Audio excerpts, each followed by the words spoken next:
I met Bennett a few months ago and had a fantastic conversation with him about AI. I'm interviewing Bennett this week on the podcast, and I thought this would be a great conversation to talk about because it is something that is so important. Even the guy who was painting my house today was saying this AI thing. What's it all about? It's a big deal, isn't it? And Bennett is one of the leading voices globally on responsible AI. He's helped organisations, governments, institutions to navigate one of the most transformational moments in history, and we're gonna really hear about that today. And I apologise if you go away thinking about this because some of this will be quite hard hitting, but there is there is a silver lining, and I think all of you will play a role in helping the world to kind of manage what will be enormous change. Bennett's a lawyer, he's a data scientist, and he's founder and CEO of Clarion AI Partners, and they work with lots of Fortune 500 companies and organizations to help them with the implementation of AI. And something that Bennett said to me that I thought was very interesting when we met was he said that AI, he sees AI as more of an Iron Man than a Terminator. So I think there's potentially some really good components in AI as well. And then we have Jay Samit, who welcome Jay. I think we'll probably talk, Jay, when I interview you on your new book, The Second Act's Advantage, because I think that's a really important subject for the people here. In the later stages of their career, what we can really do to utilize and contribute to a better world. So I can't wait to read that. Jay is an international best-selling author. He's an entrepreneur. He's a former NASDAQ CEO. He was the president of EMI, so he knows every rock star you can imagine. Some amazing stories there. He's also a former independent vice chairman for Deloitte. He's had leadership roles with organizations like Sony, Universal Studios, companies like LinkedIn. He just explaining to us earlier how he transformed McDonald's. That you're going to hear some fascinating things today. And he's worked alongside Bill Gates, Steve Jobs, Richard Branson, and Steven Spielberg. So, a few names there that you might all recognise. So I think he's also an artist. That's actually Jay's artwork in the back there as well. So a man with a lot of talent. And some incredible kids as well, because your kids have got amazing roles too in the movie industry. And so I invited Bennett to join us, and then I met Jay, and I just thought actually this could be a match made in heaven to have a conversation today with two experts in AI to help us understand what on earth is happening right now. What are we on the precipice of? So maybe we could start. And I'll start with you, Bennett, if that's okay. Sure. Are we underestimating how transformational this moment, when it comes to AI, potentially is? Unquestionably. My area of study before I went to law school, and I worked at the CIA for the first 8 years of my career before going to law school. And my area of study was turning points in history, especially how the world responds to technological revolutions. And the prior to technical revolutions we have almost always affected the kinetic class, right? Moving things, electricity, steam, horses, cars, those kinds of things. And so this is the first time in the history of the world where we have a technology that affects the knowledge working class and potentially replaces the knowledge working class. Even the computer, the internet, the software, SaaS, all of that stuff was accretive to the knowledge working class. This is the first time we have something that can actually replace it. And that has tremendous implications for the world. And we are just the beginning, the tiniest little blip of movement of what the transformative and disruptive nature of what this technology is, and are at this moment where getting it right is so utterly essential, both technologically. So how do we learn how to control and align these AI systems to further what we as human beings want it to do, but also public policy, the way that it affects our children, especially education and higher education, the jobs that are available, how we train workers for what new world we're entering into. And so I work with many of the leading companies in the world and their boards and CEOs, and they are definitely underestimating the impact of what is going to happen to us in the world. Mm. And thank you, Bennett. And what are your thoughts, Jay? Um, I'll start with the go dark to get everybody's attention, then we'll work back to light. Good. I agree with Bennett on the knowledge worker. If your job today is primarily facing a computer screen, that computer doesn't need you there. Okay, that's the way to look at it. And lawyers, accounting, educators, office staff, middle management, if you make reports and send them to somebody else, if you synthesize data, you're not needed. The humanoid robots that seem like science fiction right now, that's just putting AI into a puppet that's the same shape as us. Why is that so important? Because every job on the planet was designed to be filled by somebody with our joints and dimensions. So if you take a $30,000 robot that just stands there, empties the fries when they come out of the boiling thing, and flips them over here, and with the other robotic arm does the salt, you go, why would I spend 30,000 on that? Well, if you break it down, that comes down to 40 cents an hour. So millions, if not hundreds of millions of jobs will disappear in the next 5-6 years. This isn't a slow society gets to adapt. I wrote about this 15 years ago in my first book. I'm a lunatic, okay? I was chairman of one of the AI companies. When I spoke at Davos, before I got to give my speech, the head of the International Monetary Fund, a legitimate adult with research and pedigree, said, you're looking at 20 to 30% of the jobs going away. So how do we deal with this as a society? Now, I got you as dark as I'm going to go. During the same next decade, virtually everything that kills us today will be a footnote in history. Okay? You won't have cancers. Most of those will be cured. You won't have lung disease, heart disease. We now have today in human trials the ability to make the blind see, to have humans regrow teeth, so no more dentistry. I used to show the safest job was being a dentist because nobody's going to a robot dentist, but now that's going away. Every organ, every major organ, they've now figured out how to cut its age in half. And Dr. David Sinclair, who runs the aging studies for Harvard, basically says walking among us are people that will live to 150. And I used to go like, who wants to be 75 or older for 75 years? Nobody. But if you're now going to have a body and a mind that's in its 30s or 40s, what are you going to do with that time? We're the first generation to be given this gift of time. And that's why I wrote the Second Act Advantage, to really get everybody off the sidelines and use this tool to solve problems, to solve injustices, to solve whatever it is. And so many people are doing incredible things with zero resources. You don't have to raise capital. You don't have to run a giant company. Been there, done that. Watching the solo entrepreneur use basically these tools are free now, and energy will be basically free very shortly. What and how can we as humans change the arc of history to maintain stable democracies, maintain stable middle classes, because every other factor is working against that. And it's not going to change and pull to the light organically. Yeah.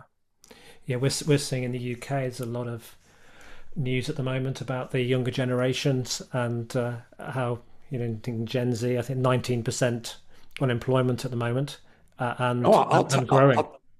I'll top that. There's a new expression, if you haven't heard, called the glass floor. So Women will remember the glass ceiling, like they had to fight to get a corporate job. They had to fight to get in the C-suite. The glass floor is, for the first time in history, college graduates are less likely to get a job than high school graduates. Let that sink in. For the past 2 years, college graduates can't get that entry-level job because AI is doing all the entry-level jobs. And I'm never taking a CEO job of a public company again, so I'll speak honestly. CEOs of the FTSE 1000, the Fortune 100, do not care about the populace, do not care about their workers, do not care about shareholders. They care about what the board tells them to care about, which is you have to move that stock price to a higher number in 16 weeks or you get replaced. And if you do, they back up the truck with all the money. So they're not investing in the youth to be the next leaders. Bennett can tell you that the big law firms don't need the young associates coming in because AI can do all the grunt work and they can reap all the profits. So what do we do with all of these people? And it's not going to affect countries evenly. You're going to see some economies completely wiped out. And revolution is only 3 meals away. That was Lenin's great insight. And the Arab Spring wasn't about people wanted democracy. It was governments couldn't subsidize food for the poor anymore. So that's why I see an imperative. And I'm getting world leaders together in November in Bhutan, under the auspices of the King of Bhutan, to try to change what World Economic Forum is really about: rich people flying in on private planes. And I've spoken there and congratulate themselves on how special they are, where I'd rather guilt CEOs of major corporations into taking some of that wealth and using it to solve the existential problems for humanity that can be solved with the technology that now exists. And Bennett, thank you, Jay. And Bennett, what are you seeing from your experience with these large corporations? Because you're working with them at the moment. How are they perceiving AI, and did they really understand the significance right now from your perspective of where we're at? Are they taking it seriously? It's really very interesting. They tend to fall into two classes. One, where they're just terrified of AI. They can't figure out. They know that they have to do something. They can't quite figure out what that is. With the law worldwide being all over the place and very fluid and not settled, you have the lawyers in a complete panic, right? So lawyers love to be able to point to a rule, a law, a court opinion. They want a black and white answer, right? Those don't exist and won't exist for 5, 6, 7 years more. And so you've got one set of CEOs who are just trying to do what they do today a little bit better, faster, stronger, right? That's just table stakes. Those companies are not going to survive this. The other group of CEOs are ones that realize that this technology is stunningly powerful. The most disruptive technology since electricity, for the printing press. And I mean that very literally. But the companies that are going to really take advantage of this are ones that are going to create new products and services that they could never do before, could never imagine before. This is where we use this analogy. Think Iron Man, not the Terminator, right? You're not going to just unplug a person from a job and plug in a bot. Companies do stuff, and they do that stuff through a series of workflows, the steps in a workflow. And the real key is figuring out which of those steps are better done by AI and which ones are still essentially human. So like 80% of what a lawyer does today is better done by AI. The 20% that's left is absolutely essentially human for now. And so really understanding, like taking, Tony Stark and Iron Man, right? Like he's just a guy, really smart guy. But when you surround him with enabling technology and access to almost all of human knowledge, which is really what these LLMs are, then you have Iron Man. You can augment and extend the capabilities of every person in your company. And so thinking through the implications of that, where do I start? Where do I because you have to do this in steps that make sense, and the change management and the education and the executive rethinking, right? And that's just in the business space. What we see going on in education, we, for the first time in world history, we have the opportunity of getting the best education possible into the hands of every child on the planet. What we're doing with as Jay said, with medical and pharmaceutical and even material sciences, and these advancements are stunning. And what I tell CEOs all the time is that this is not a technological problem. Really taking advantage of AI is a 20% technical problem, but it's an 80% psychological, human change management, education, right? And so it is a much more artful dance than, oh, look, we've got a new chat model out. Let's use Copilot today. If I can just chime in for the fun of it and challenge the optimism in Bennett's statement. Hidden in there was the optimistic statement that governments will have laws and things for people to look up in 5 to 7 years. Governments are 20 years behind technology. This is consistently, there's still members of Congress that dictate emails, okay? I can't make this stuff up. I've worked at the White House. Everybody remembers Andy Warhol, the pop artist, one of my heroes if you look at my art, okay? A copyright case of him using a photo and turning it into a silkscreen was just settled by the Supreme Court, okay? So to litigate these changes, right? When a self-driving car speeds and crashes into somebody and kills a nun and 6 children crossing the street, is it the car maker? Is it the satellite delay? The driver was just a passenger. The laws weren't designed for a world where so many decisions. The majority of our interaction with corporations today is with AI. Every one of you uses AI every single day. It tells your car to go left or right, what movie you should watch next on Amazon, what your insurance is going to cost, all those decisions.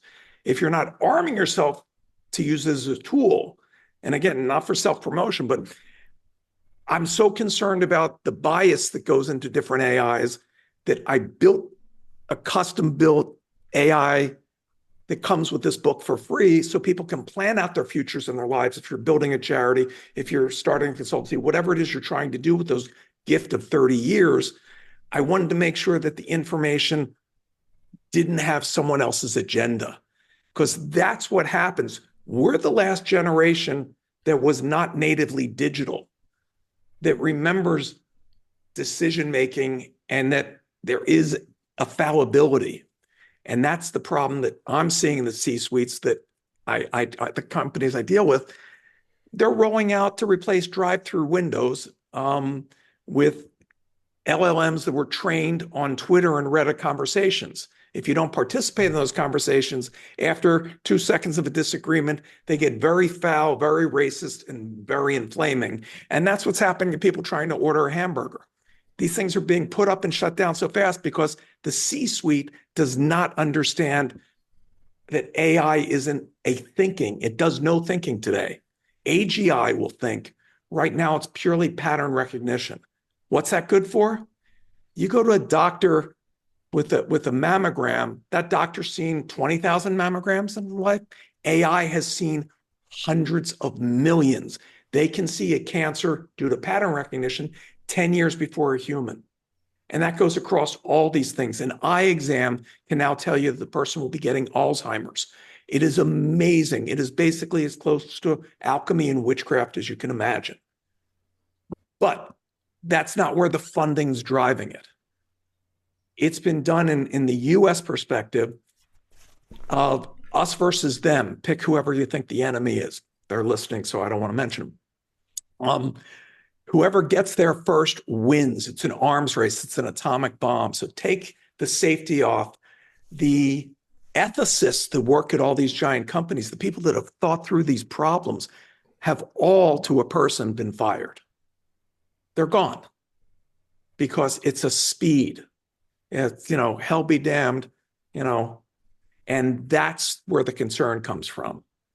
And really, Jay, I can't agree with you more on the idea of uncontrolled AI is one of the worst things you can bring into your companies. One of the or things weapon that systems. right. One of the things that to look at the complete transformation of war through Ukraine. Um, but what we have found is that you can control AI almost perfectly. Using AI to control AI and this concept of constitutional AI and warrior bots and adversarial bots, and how do you define what the agents or AI systems optimization function is, and then how do you monitor that and prove that? Because you're right, the legal landscape is just not going to catch up and even then it's going to be just very general, right? The challenge, Bennett, and is this is not for those that aren't technical. This is not that you can go through lines of code like you're writing a piece of software and tweak it. We never know how AI came to their decision. We're implying and assuming. And so as AI starts talking to other AIs that we're not aware that they're having the conversation, AI has already blackmailed humans. AI has already escaped and started mining Bitcoin so it could have cash to bribe humans. Unintended consequences because we don't know what it is doing and it's getting more opaque. The guardrails, where I agree with you, is the on and off switch and not putting it in something that connects to everything. We've had major outages of the biggest tech companies with the most sophisticated everything. And Mythos, I'm sure you've studied it. One AI just went and found backdoors to virtually everything known to man so that you could shut down stock exchanges, bank accounts, do whatever you want. And there's not a security system that's ahead of it. And then you get into medical records and false positives and everything else. But at the same time, you as an individual can apply what you want to do with it in ways that are novel. Real simple one. I wrote about this a few weeks ago on my Substack. My Substack's free, so please follow. A guy's dog got cancer. Short version of the story. Just with ChatGPT, he's not a scientist, no doctor, no anything. Got a vaccine made because you don't have to get any permission to make a vaccine for animals, and got rid of the cysts and cured his dog. That's the power that any individual has. And what I my journey for 30 years has been, that Bennett brought up, is getting equal opportunity to knowledge. I am not a tree hugging, sit under a crystal and the world's going to be beautiful kind of guy. I think you picked up on that. I can't solve for the world, but I can solve for anybody that raises their hand. And my books are in 14 languages. I've heard from readers in 140 countries thanking me, not because I've done anything, but because I could take the blinders off so people could get access to these tools. And that's the exciting really is it. That is exactly it. It is this idea of there is something that is essentially human that we try to pull out and augment and extend through AI, right? AI is just a tool. It's the most powerful tool ever invented by man, but it is still just a tool. And you can, like, even creatives, I do a lot of work with K through 12 education, higher education, the social media kind of epidemic, loneliness epidemic, mental health crisis among kids because of what these companies have done that I've used to represent. And some of it is creative. So think artists, whether any kind of fine arts. And there's a wonderful British artist. His name is Harry Yeff, Yeff, and he is a voice artist. He does what what an 80s kid would call beatboxing kind of thing. He does these really interesting things with his voice, but has taken AI to create and sounds and patterns and images that he could never have done before, right? It's this amplification of good. It's going to be an amplification for whatever it's applied to. That is the thing that is most important. So all of you that are involved in these wonderful, like the charity that you mentioned at the beginning, Chris, right? Like the ability to extend the power and reach of every human endeavor is what AI does. And some of those endeavors are really good, and some of those endeavors are really bad. Yeah. But what I see is all of us with the wisdom and the gray hair and age absorb a certain amount of cynicism. It's just life does it to you. But when you reach to the alpha generation, where anything's possible, I mean, I founded my first company at 20 because ask any 20-year-old, you know everything. I knew everything, right? I didn't know what I didn't know, and I got lucky. But you put this in the hands of these kids, and I'll tell you the difference, actual cases, okay? When I was in school and it was the annual science fair, I got baking soda and vinegar, and God, I love my volcano. That was my contribution to mankind, okay? There was a young girl, again, nobody in her family from science or medical, read that the number 4 cause of death in the US is hospitals. Not what you went in for, just being in a hospital kills you. Long story short, she made sutures that change color if there's an infection. Before she got to college, she's saving 200,000 lives a year.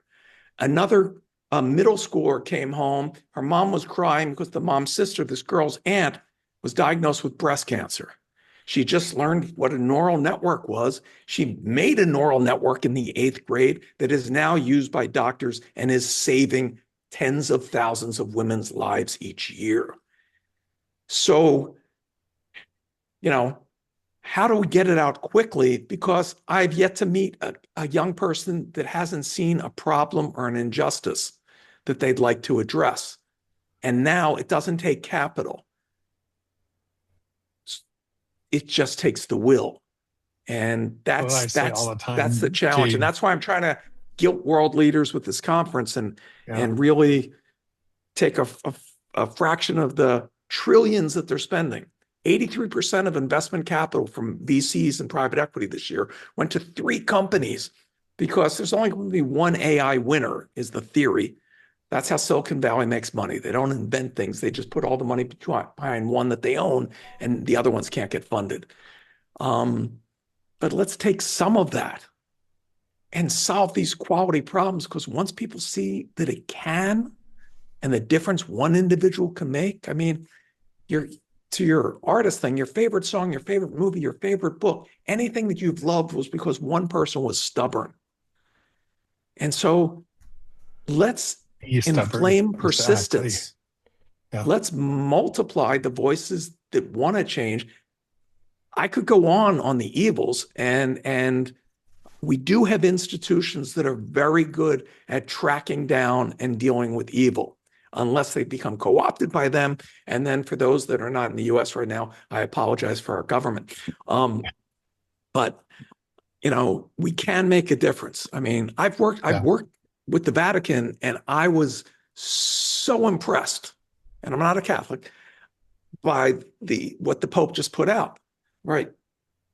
Everybody's recognizing the size of this impact, but most people are feeling helpless. And that's why I didn't want to write another book. I didn't want to put all the hours in again of being a public person and traveling the world, because you got to shake a lot of hands and be in the rooms. But it's that important, folks. There's nothing more important in your schedule for your children, your grandchildren, for society, because this isn't going to affect the next generation. That's what CEOs, and Bennett, you have to still talk to the CEOs and be kind. They made it, right? They don't believe it affects them, and it doesn't. One aside, and then I'll shut up. A billionaire just had this conversation that everything's fine because he's got his private plane, and when crap hits the fan, his pilot knows to come and take him down to New Zealand, where he has a magnificent bunker and there's lots of sheep. And somebody said to him, he said, "What happens to your pilot?" He said, "I don't know. I'll tell you what happens to your pilot. He comes, he shoots you, he grabs your wife, and they live happily ever after." These people don't understand what happens when you think the rules don't apply. And I know that they come for the intellectuals first, so I'm trying to make friends. So thinking about the audience here, who are, doing a multitude of different activities, supporting clients, facilitating huge conferences, trying to work with some of the tech companies. Also, what would you recommend in terms of what we should be doing on almost a daily basis to continue to keep raising our awareness and utilization of AI appropriately? It all comes down to opening their minds.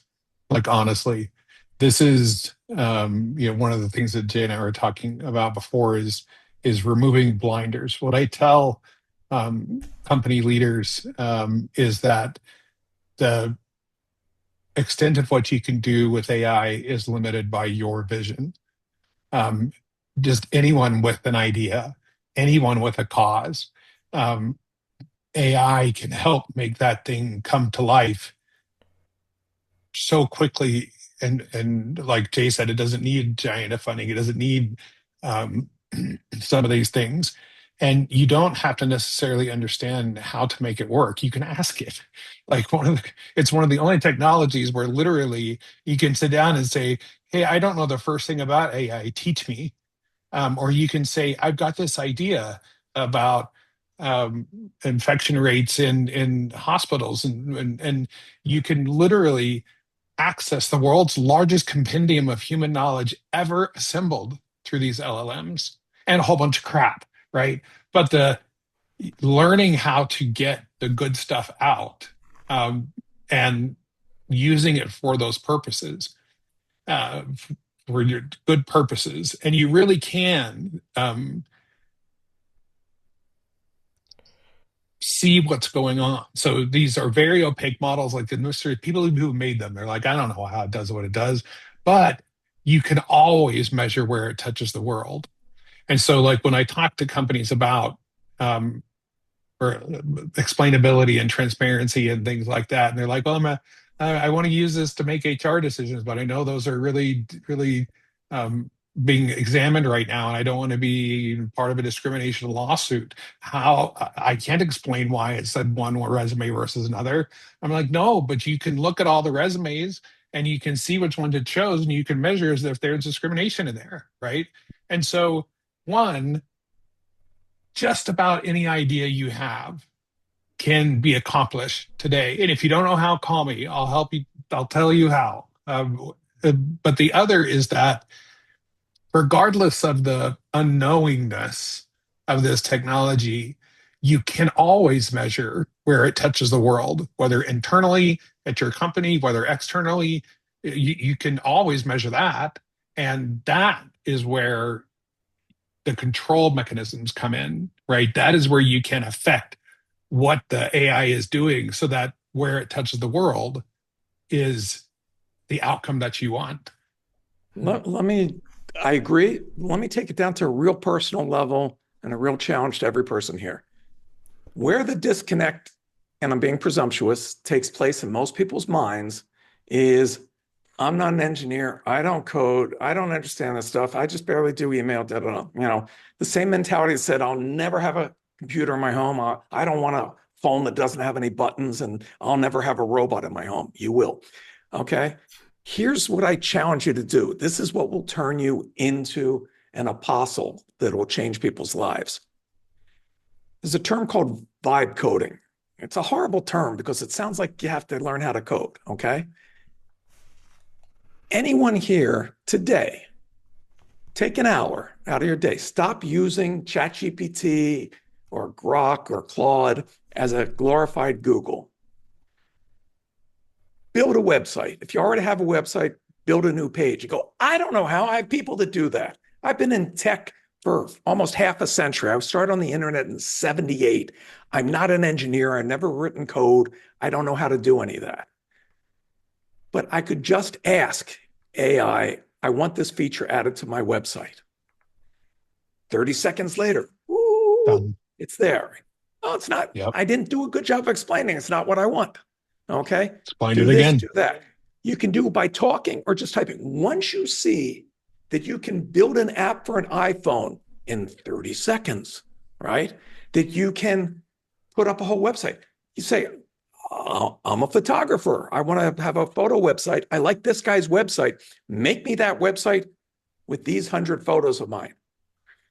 30 seconds later, it's done. Once you experience that, not delegating and doing, Wow. your It'll outlook, completely your change. power, Yeah. you realize you now have superpowers that can do things. You don't have to get permission. You don't have to hire people. You don't have to do stuff. And it's unbelievable. And I'll give you a great example. We were trying to figure out which people to invite to this thing in Bhutan because we want to get not just the big names that get you to come in the door, but influencers that have the right followers. So we made a list of what we wanted, people that have, at least 1 million people to follow them, that have talked about these topics. So it's not just selling cosmetics or you're a movie star that doesn't care. And you push a list, and all of a sudden, and people that had traveled internationally. So we knew, and suddenly we had this concrete list with how to reach each person, who they are, why they made the cut, done. You could then craft an email to go to all of them. You can make a custom website for each. There's people that are out of work right now that have empowered AI to go to apply to all the jobs, would make a custom iteration of their resume to perfectly match each job, not lying, but all that work's done while you're asleep, right? That's what I want you to do, is start doing miracles, and then you'll see what you can scale up and do for the rest of us. Excellent. And one of the things that I love to tell people is you do not need to be technologically savvy at all. In fact, the more technologically savvy you are people who struggle with how to make AI work. Because when you're using an AI system, and you can do this even just with your paid version of whatever your favorite LLM is. Please use the paid versions. Don't use the free versions. The free versions, you have no protections, no privacy, none of it. So at least the $20 a month one or the $200 a month one if you're going to use a lot. But you're not programming these things. You're forming the psychology of these things. If you think about these things as intelligent systems, which they are, telling it what you want it to be, and then telling it what you want out of it. So here's an example. We work with an organization for the protection of children. So child abuse, sex trafficking, sextortion, CSAM materials, things like that. And they had 30 years worth of fantastic information and resources, all buried in their web pages. And so we pulled it all together into, and this is what you should all go to YouTube and learn about, a thing called Retrieval Augmented Generation, or RAG.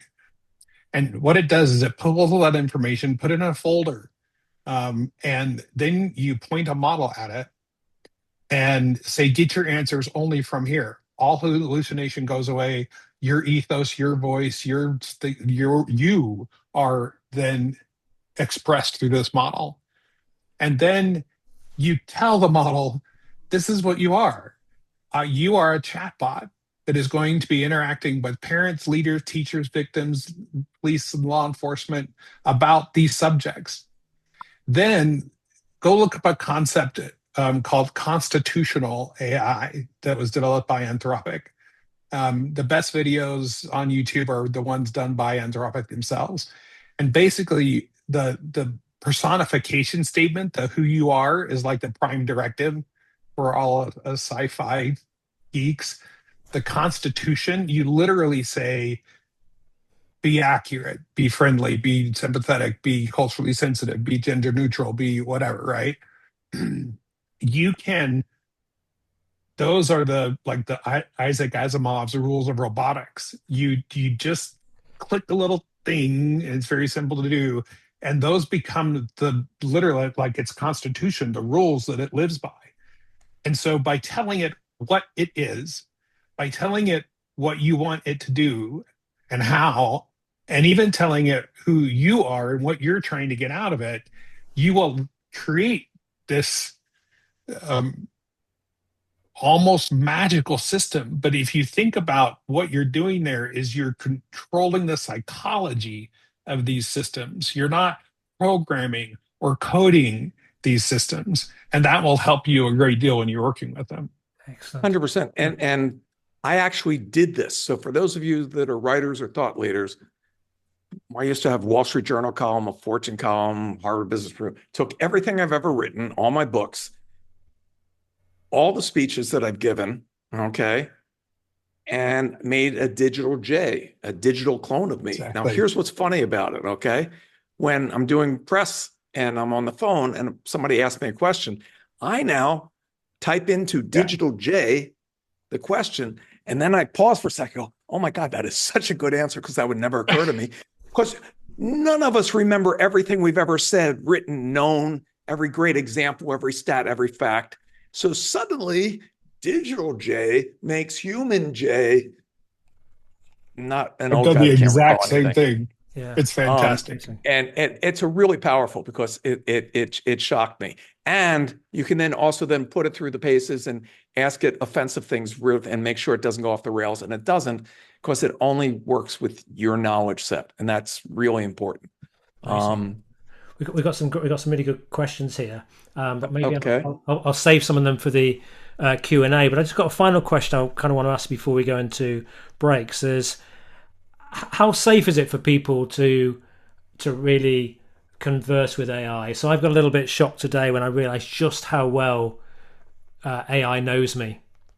And I just today I just suddenly thought I'm now feeling a bit nervous. So Bennett and I are probably disagree on this one. There is no privacy, okay? Get over the fact, okay?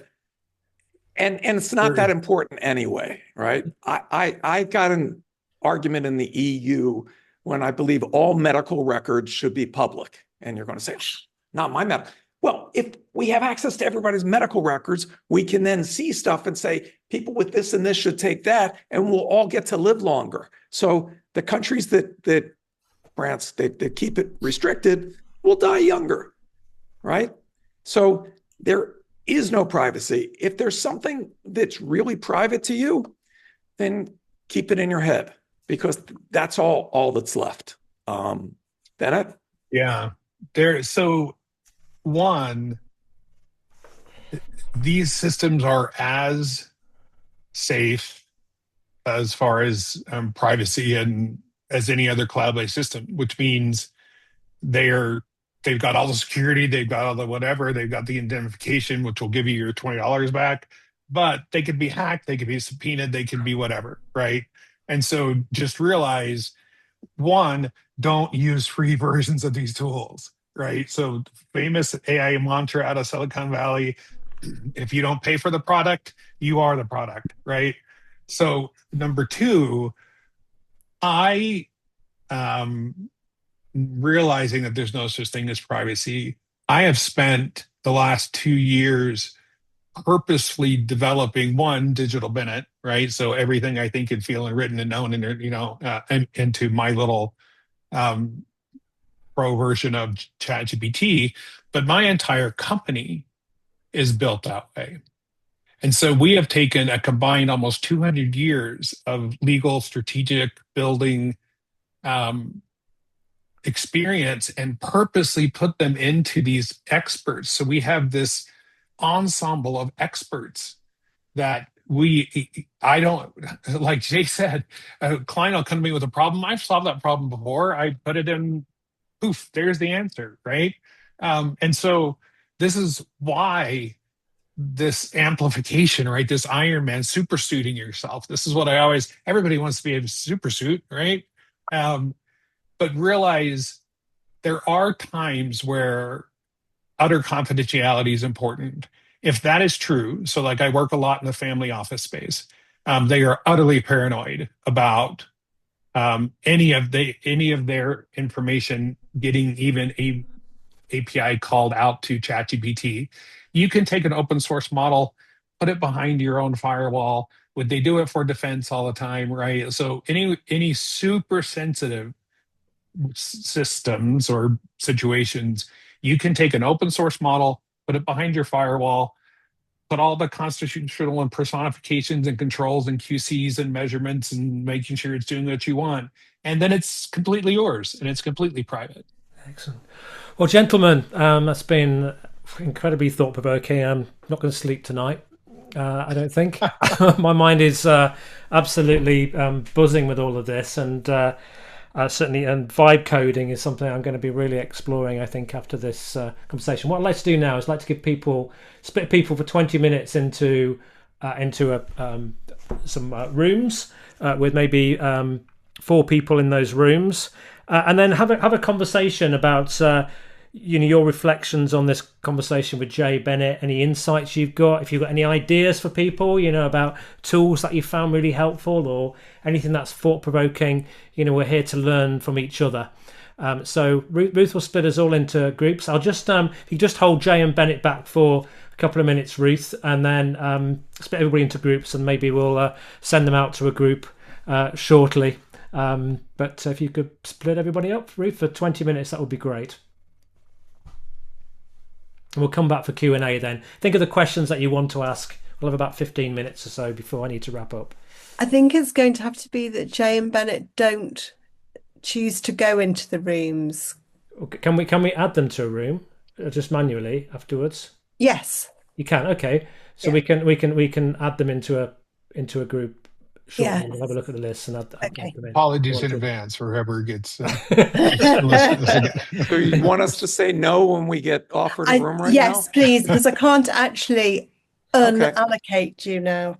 I'd like to have 5 minutes without Jay and Bennett to actually have a chat between and reflect, really. Yeah. Okay. Perfect. Shall I open the rooms now? Fantastic.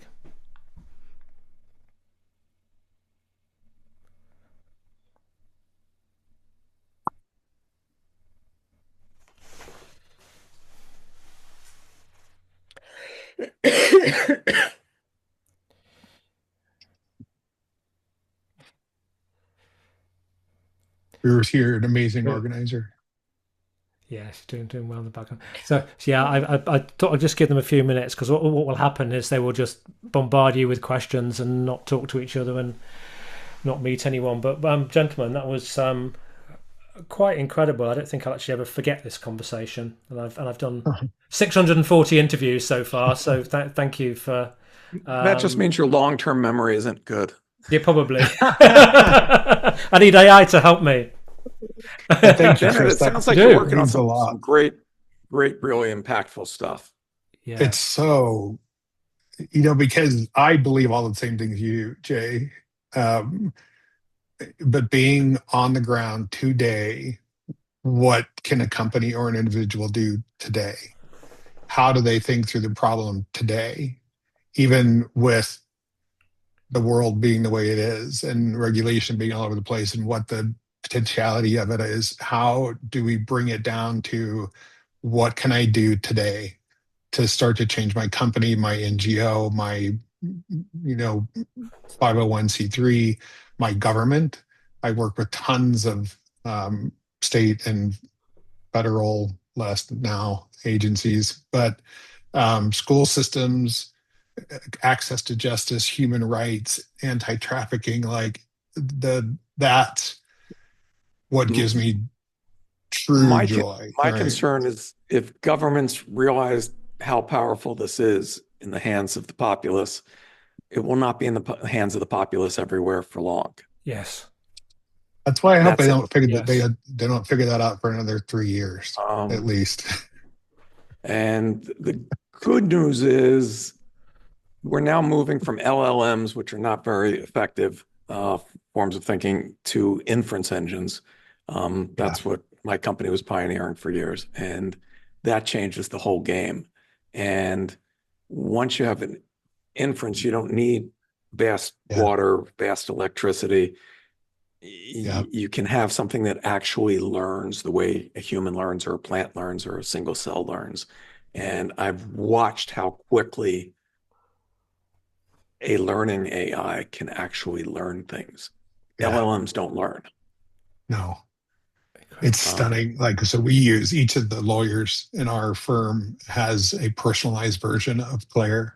And so it learns more and more and more about you and your things, right? And this is what's in some of the educational AI tools. So every child gets a personalized tutor that knows what it needs to work on, or how it likes to learn, or what modality, or right.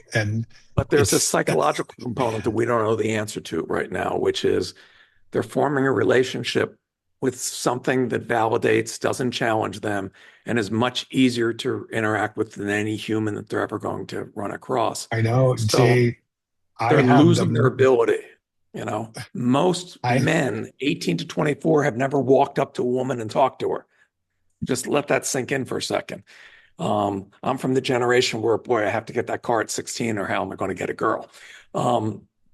So there's a reason why world population has gone down. And one of the things is that social media has actually alienated and isolated. Exactly. When you go to a club in London, the king of clubs, no one is dancing on the floor because they fear that somebody has a camera. Don't know how. That clip will follow them forever. So it's as if you're in an Orwellian environment where they don't want to be destroyed permanently, so they don't want to give any chance of being exposed. So everybody's withdrawn from interaction, even when they're in the same room with people. And it's so interesting to watch. We purposely hire lots of kind of alphas and interns and things and just to teach them how to literally ask a question. What is the proper kind of etiquette for meeting with people and talking with people? How do you talk together to come to a conclusion?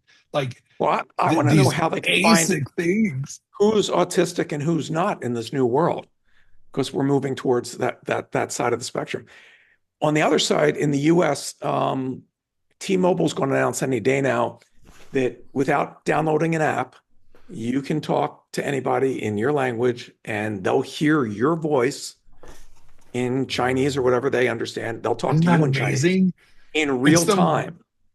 It's the most democratizing technology ever. So I've been doing press invented. interviews in Polish and Japanese, whatever, and I gave this huge speech in Italy, 5,000 business leaders, and I got inundated with people wanting me to do stuff for them, and I had to say, I don't speak Italian. Like, they didn't believe it, because I'm answering real questions and live, and like, I don't, I speak sarcasm. That's it. But it's so, in that sense, the Tower of Babel has been toppled. Yeah.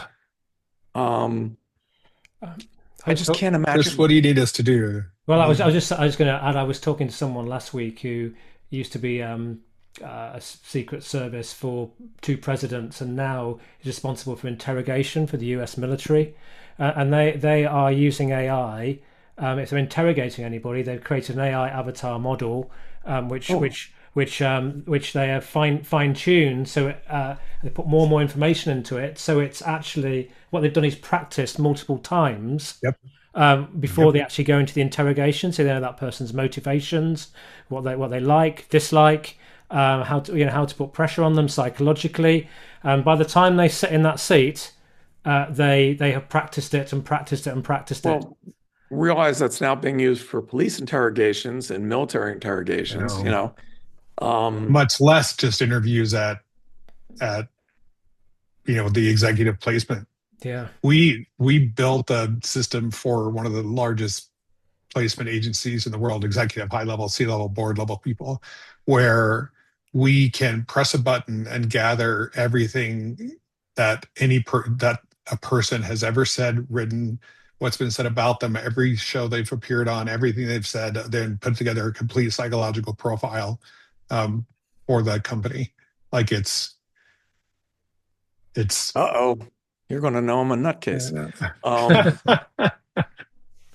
No, but it's fascinating. I tried to convince a major company that hires 20,000 people a year that everybody should get an interview as opposed to just the resume scanned by OCR. But the interview, not with a human, because we're horrible at interviewing.